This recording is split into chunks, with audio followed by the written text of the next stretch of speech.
এমনি আজকে কাস্টমার নাই, 400 টাকা কিস্তি আছে। সেই 400 টাকা আজকে কিভাবে যে দেবো সেই টেনশনে আমি বাঁচতেছি না। শালা জুতিয়াগুলো কালি করা না গেলে টাকাও তো কাছত নাই, না আছে কোনোটা নাই। তাহলে ক্লাবত যাই, সাদ্দাম ভাইয়ের দোকান আছে, তাহলে ওটা যায় কালিটা করে নিয়ে আসি।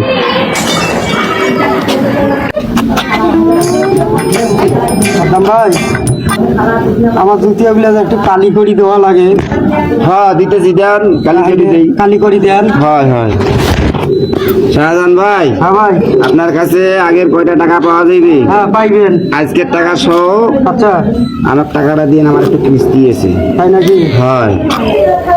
কি ব্যাপার, সাদ্দাম ভাই আগেরও টাকা পায়, এর আজকেও কালি করে নেন জুতিয়া, তাইলে টাকা তো দেওয়া লাগবে। তাইলে বুদ্ধি, টাকা তো নেই। শাহজাহান ভাই, আপনার জুতো তো কালার হয়েছে, পাই দেন। এই শাহজাহান ভাই, এই শাহজাহান ভাই, এই শাহজাহান ভাই, এই শুনেন শুনেন শুনেন শুনেন না, আমার কামের ট্যাগও। ভাই আমার কাছে তো টাকা নাই, তাহলে আপনার কালি আপনি ফেরত নেন। মন্দি কয় কি রে?